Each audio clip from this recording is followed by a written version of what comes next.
दोस्तों, एक बार की बात है। एक गांव में एक किसान अपने बेटे के साथ रहता था। वो जिंदगी के मुश्किल से मुश्किल टाइम में भी शांत और पॉजिटिव रहता और हमेशा ये कहता, जो होता है अच्छे के लिए होता है, बस ऊपर वाले पे भरोसा रखो।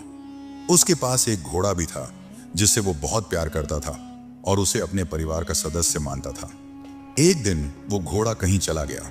किसान ने पूरे गांव में उसे ढूंढा पर वो कहीं नहीं मिला। सभी गांव वाले इकट्ठा होकर किसान के पास गए और दुख जताते हुए बोले, आपका घोड़ा खो गया, ये बहुत बुरा हुआ, आप बहुत बदकिस्मत हैं। इस पर किसान ने मुस्कुराते हुए कहा, भले ही मेरा घोड़ा खो गया है, पर जो होता है अच्छे के लिए होता है। मुझे ईश्वर पर विश्वास है। गांव वालों को किसान की ये बात समझ नहीं आई और वो अपने अपने घर चले गए। कुछ महीनों बाद वो घोड़ा वापस आ गया और इस बार वो अपने साथ कई और जंगली घोड़े भी ले आया। सभी गांव वाले फिर इकट्ठा हुए और उत्साह से बोले, आपका घोड़ा खो जाना अच्छा था, अब आपके पास इतने सारे घोड़े हैं, आप कितने खुशकिस्मत हैं। इस पर किसान ने फिर से शांत स्वर में कहा, भले ही अब मेरे पास बहुत सारे घोड़े हैं, लेकिन मुझे कोई विशेष खुशी नहीं है। जो होता है अच्छे के लिए होता है। मुझे ईश्वर पर विश्वास है। गांव वालों को किसान की यह बात फिर से समझ नहीं आई और वो अपने अपने घर चले गए।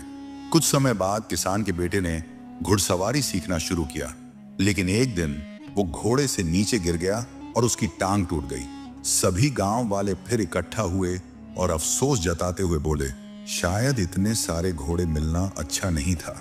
अगर ये घोड़े नहीं होते तो आपके बेटे की टांग न टूटती। आप बहुत बदकिस्मत हैं। किसान ने फिर वही बात कही, भले ही मेरे बेटे की टांग टूट गई है, पर जो होता है अच्छे के लिए होता है।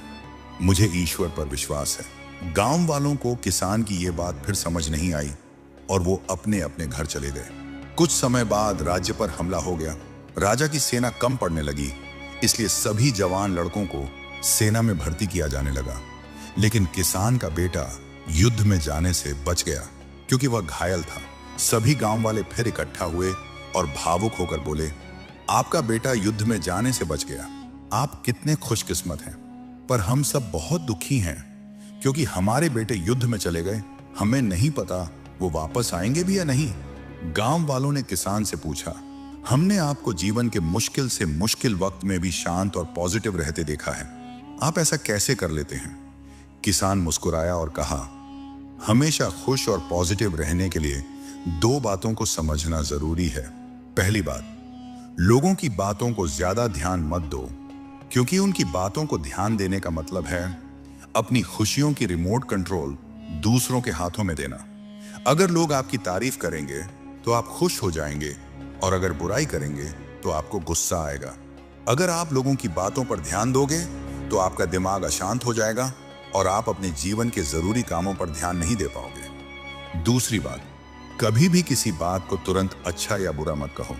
जिस तरह किसी किताब के सिर्फ एक लाइन को पढ़कर यह नहीं बताया जा सकता कि पूरी किताब अच्छी है या बुरी, उसी तरह लाइफ के किसी एक इंसिडेंट को देखकर यह नहीं कहा जा सकता कि वो पूरी जिंदगी के लिए अच्छी थी या बुरी। आज जो घटना अच्छी लग रही है वो कल बुरी साबित हो सकती है और आज जो घटना बुरी लग रही है वो कल अच्छी भी लग सकती है। जैसा कि हमने इस कहानी में देखा, आपके साथ क्या होगा वो आपके हाथ में नहीं है, लेकिन आपके कर्म आपके हाथ में हैं। इसलिए अपने कर्म और सोच को अच्छा बनाओ और बाकी चीजें ऊपर वाले के हवाले कर दो, क्योंकि जो भी होता है वो अच्छे के लिए ही होता है। बस ईश्वर पर भरोसा रखो। दोस्तों, हमारे आसपास कई लोग हैं जो अपनी जिंदगी में मुश्किल दौर से गुजर रहे हैं। हो सकता है कोई हिम्मत हार चुका हो, कोई खुद को अकेला महसूस कर रहा हो, या कोई अपनी परेशानियों से लड़ते लड़ते थक चुका हो। शायद सिर्फ एक सही बात सही समय पर किसी की पूरी जिंदगी बदल सकती है। अगर आपको यह कहानी पसंद आई और इससे आपको प्रेरणा मिली तो इसे जरूर शेयर करें। क्या पता आपका एक शेयर किसी के जीवन में रोशनी ले आए, किसी को उम्मीद दे दे या किसी को फिर से मुस्कुराने की वजह मिल जाए। शुक्रिया दोस्तों, मिलते हैं अगली वीडियो में।